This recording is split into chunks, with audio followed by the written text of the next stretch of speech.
गुरुदेवो महेश्वरा गुरु साक्षात् परब्रह्म तस्मै श्री गुरुवे नमः। अखंड मंडलाकारं व्याप्तं येन चराचरं तत्पदं दर्शितं येन तस्मै श्री गुरुवे नमः। नारायणं नमस्कृत्यं नरं चैव नरोत्तमं देवीं सरस्वती व्यासं ततो जयमुदीरयेत्। सच्चिदानन्दरूपाय विश्वोत्पत्त्यादि हेतवे तापत्रय विनाशाय श्रीकृष्णाय वयं नमः। सच्चिदानन्दरूपाय कृष्णाय कृष्णकारणे नमो वेदान्तवेदाय गुरवे बुद्धिसाक्षिणे करारविन्देन पदारविन्दं मुखारविन्दे विनिवेशयन्तं वटस्य पत्रास्य पुटे शयानं बालमुकुन्दं मनसा स्मरामि।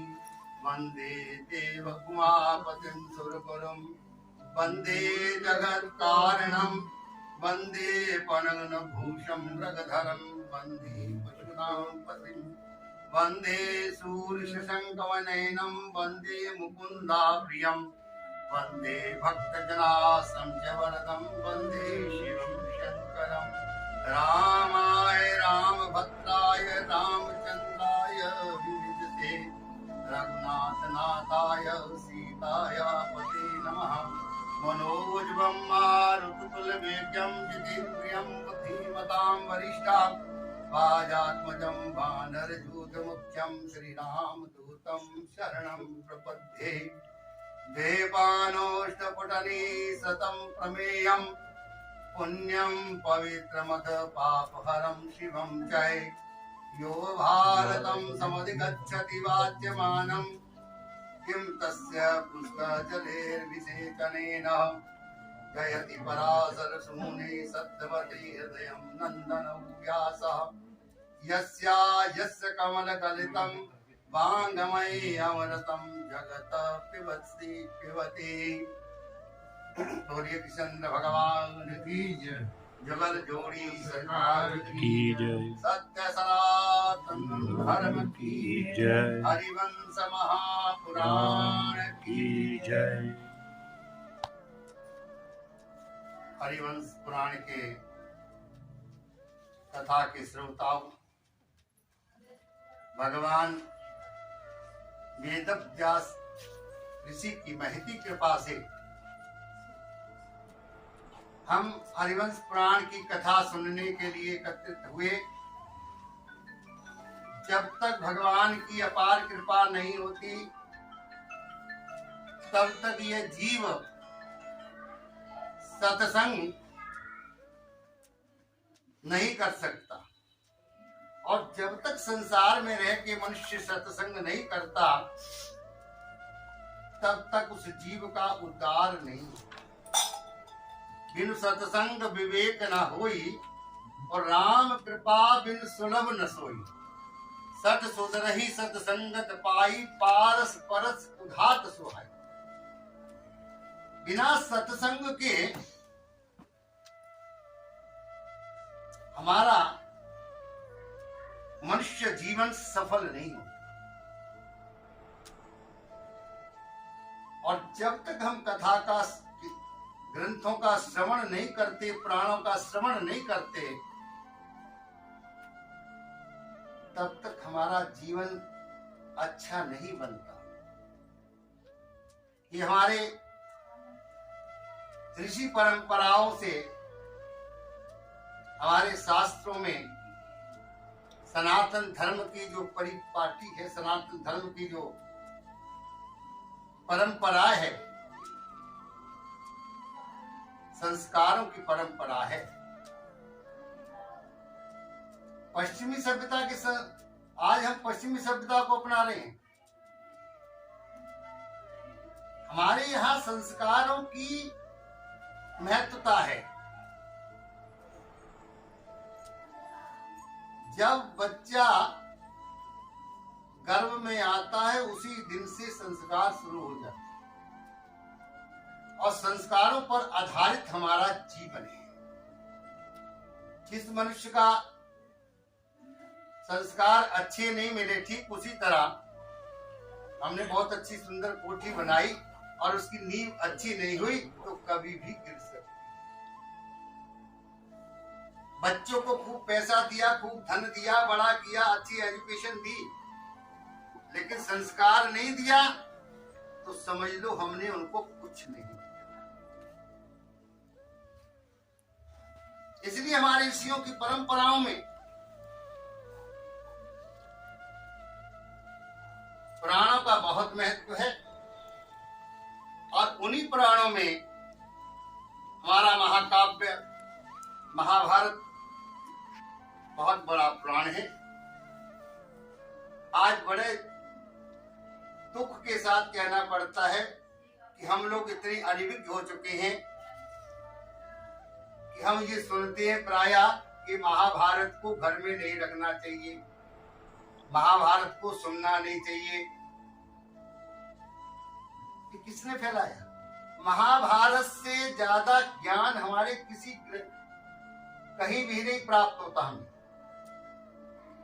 राजनीति, रणनीति, ग्रस्त नीति महाभारत में है।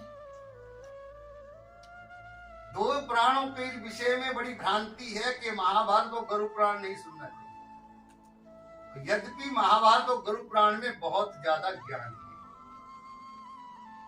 वेद व्यास ऋषि ने 18 पुराणों की रचना की, 6 पुराणों के ऋषि बनाए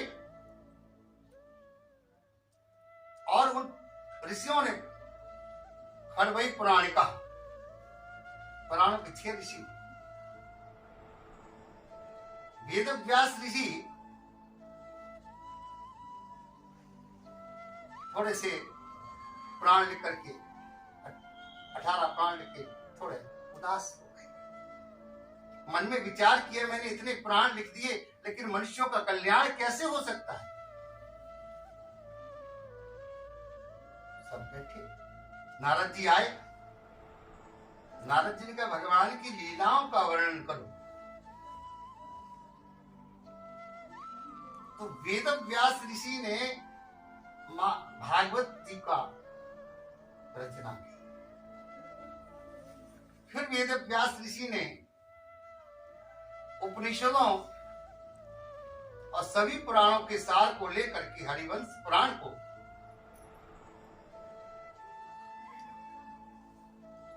अलग निकाला, स्वतंत्र रूप से। स्वतंत्र, जैसे हम गीता का पाठ स्वतंत्र करते हैं, ऐसे ही हरिवंश पुराण का पाठ स्वतंत्र होता है। पुराणम खिल संगीतम,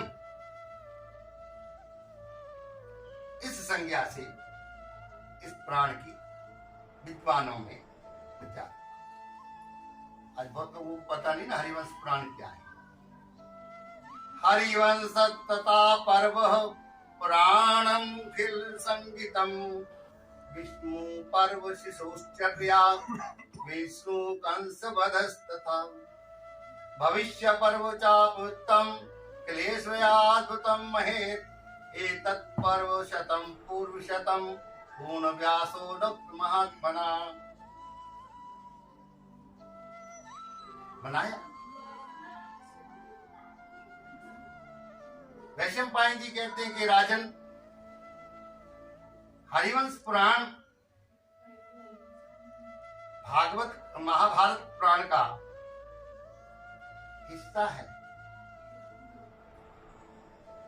जैसे वेद विहित सोम याग उपनिषदों के बिना सांग संपन्न नहीं होता है, वैसे ही महाभारत का पारायण भी पूर्ण हरिवंश के बिना संपन्न नहीं। लेकिन हरिवंश का पारायण गीता आदि की तरह स्वतंत्र हो जाता है। इसीलिए प्राण खिल संगीतम की संज्ञा से इसको इसी आधार पर विद्वानों में विख्यात है। पुराण की महत्वता को वैशंपायन जी ने जन्मे जी को बताया। ये जन्मे जी, राजन, इस पुराण के श्रवण करने से 18 पुराणों का श्रवण करने का फल प्राप्त होता है। सोमयाग अश्वमेध यज्ञ का फल प्राप्त होता है और इस प्राण को सुनने मात्र से महात्म में बताया कि जिसके संतान ना होती हो तो प्राण का श्रवण मात्र से, प्राण के संकल्प मात्र से और प्राण के वाचने मात्र से संतान की उत्पत्ति होती है। उसके पितर प्रसन्न हो जाते हैं और प्रसन्न होकर के संतान उस जीव की उत्पन्न होती है। संसार के सुख भोग करके वे जीव भगवान के धाम को जाता है। अगर इस प्राण को सुना ना जाए, संकल्प लेकर के छोड़ा जाए तो अतिक्रम दोबारा आवागमन के चक्कर में पड़ता है और संसार के सुखों को भोग नहीं पाता। पहले भगवान ने मंगलाचरण किया। संक्षिप्त ने जन्मेजयनी ने प्रश्न किया वैशंपायन जी से कि भगवान अगर किसी को समय प्राप्त ना हो तो कैसे कथा को सुने, कैसे भगवान के प्राण का श्रवण करे। भगवान ने कहा नित्य कथा का श्रवण करे, 10 बार श्रवण करे कथा का। अगर 10 बार बंध्या कोई है तो बंध्या के कोष्ठ की शुद्धि होती है। मृत वत्सा जिसकी एक संतान हो के दोबारा संतान न हो, जिसके संतान होकर के मर जाए, वो भी इस प्राण को सुनने से शुद्ध होती है। जिसके पितर नरक में यातना पा रही हो वो भी इस प्राण के श्रवण मात्र से स्वर्ग वैकुंठ लोक को प्राप्त होते हैं। तो वैशंपायन जी ने प्रश्न किया प्रभु अगर मनुष्य के पास सुनने का समय ना हो तो कैसे इस प्राण की सांगता को पूरा किया जाए। जन्मेजय ने कहा, जन्मेजय को वैशंपायन जी ने बताया कि राजन इस प्राण को शास्त्रों में तो बहुत कुछ बताया कि 31 दिन 21 दिन ऐसे, फिर जितना समय हो उस समय अनुसार इसका श्रवण करें। अगर रोज श्रवण न कर सके तो अंतिम दिन इस प्राण का संक्षेप श्रवण करें।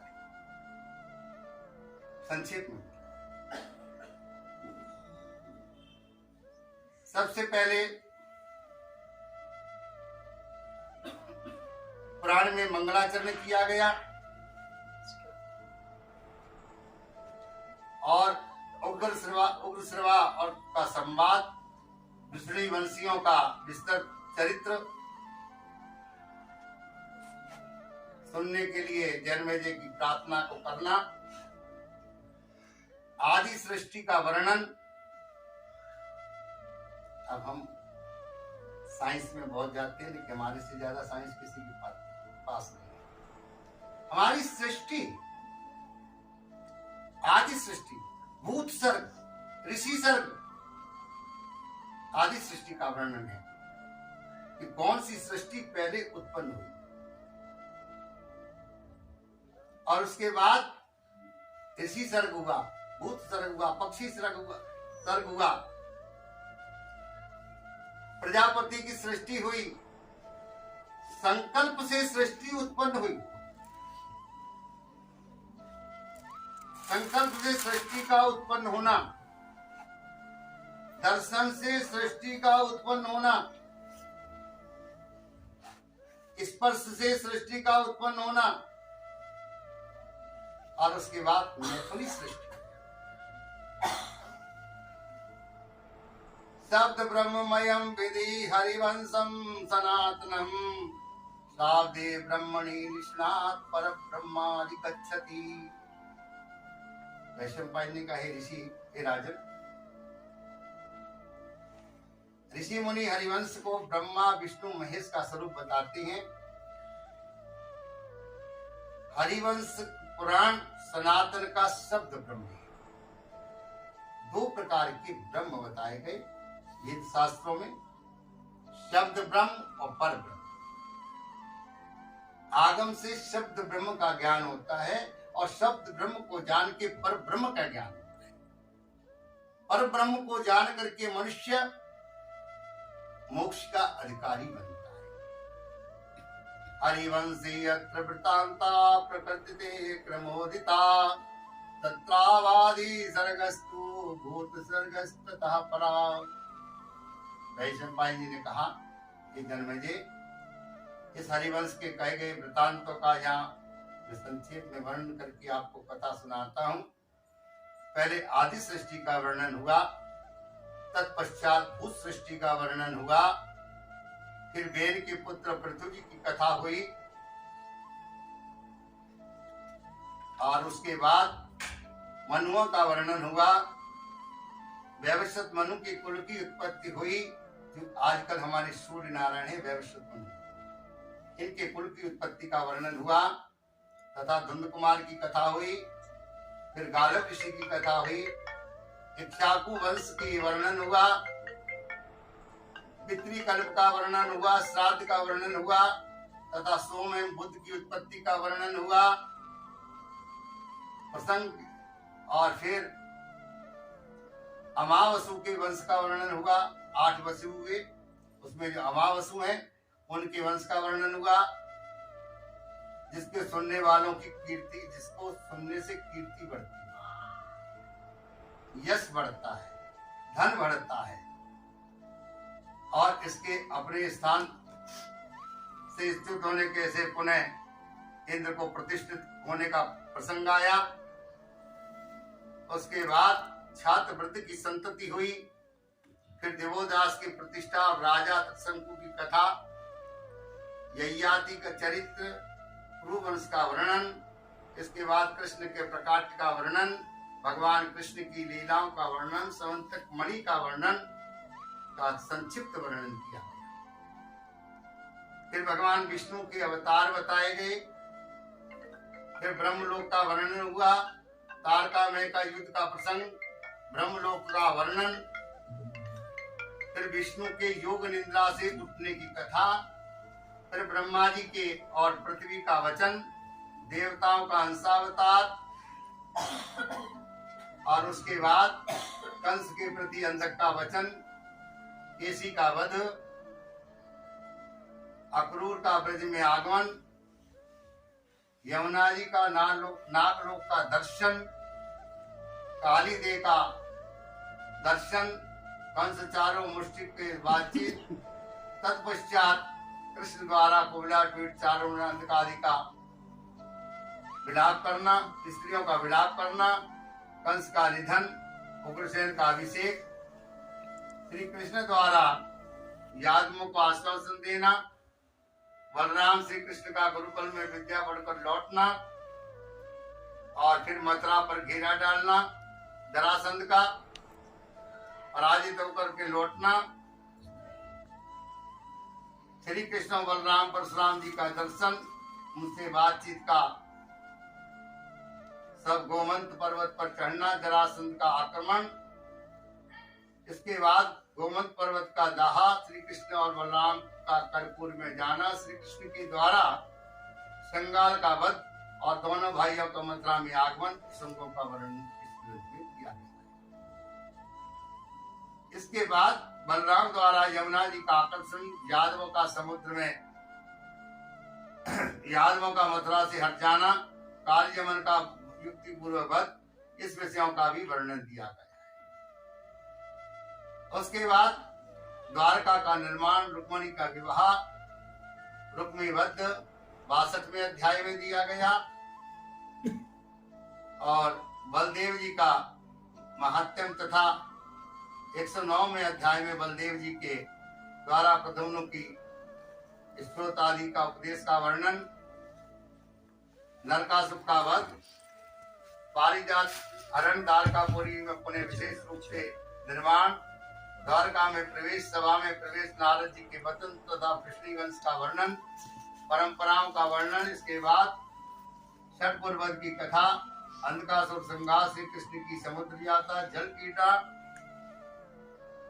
और भीमवंशी वीरों का मधुपान में प्रवृत्ति, श्री हरि की कथा, क्षारे गंधर्व का भूतल पर आह्नियन, भानुपुत्री भानुमति की हरण की कथा, संबासुर वध, धन्योपाखान वासुदेव महात्यम तथा बारासुर के युद्ध की कथा है। और उसके बाद विस्तार से सभी विषयों का विस्तार से वर्णन किया गया। भविष्य पर्व में भविष्य पर्व, राजवंश, भविष्य में होने वाले राजवंशों का वर्णन। कल मैंने आपको बताया था ना कि भविष्य में कौन कौन से राजा होंगे, कौन कौन सा हमारा कब तक कलयुग रहेगा, इनका वर्णन, कलयुग का वर्णन, फिर पुष्कर का प्रादुर्भाव, पुष्कर तीर्थ का विस्तार से वर्णन, तत्पश्चात भगवान का बारहा नरसिंह वामन अवतार की कथा अधिक विस्तार से वर्णन किया गया। श्री कृष्ण की कैलाश यात्रा, पौंड्रुक का वध तथा हंस और विडंब के मारे जाने का प्रसंग का वर्णन है। और उसके बाद नरसिंह महादेव जी के द्वारा त्रिपुर का संगार। इस प्रकार हरिवंश के वृतांतों का वर्णन वैशंपायन जी ने जन्मेजय को सुनाया। कि वैशंपायन, हम लोग करते रहते हैं कि हमारे पास समय नहीं, समय नहीं, समय नहीं, समय नहीं, एक एक घंटा खड़ी होकर के व्यर्थ में बातें करते बिता देते। लेकिन भगवान के नाम का सुमरन करने के लिए हमारे पास समय नहीं, भगवान की कथा लीला सुनने का समय नहीं। अगर हम अपना समाज अच्छा बनाना चाहते हैं और संतानों को अच्छे संस्कार देना चाहते हैं, तो हम सभी को अपने सनातन धर्म के ग्रंथों का अध्ययन और समय समय इनकी कथा का श्रवण करना चाहिए। जन्मेजय ने तो बताया, वैशंपायन ने, हे जन्मेजय राजन, जो एकाग्रचित होकर के प्रतिदिन सायंकाल प्रातःकाल इस वृतांत को सुनता है, उसके सभी मनोरथ सफल होते हैं और पापों से मुक्त होकर के वह विष्णु धाम को जाता है। और कृष्ण भगवान की जय। आप थोड़ा सा भगवान का चिंतन, कथा मैंने संक्षेप में सुनाई 9 दिन की, पूर्ण रूप से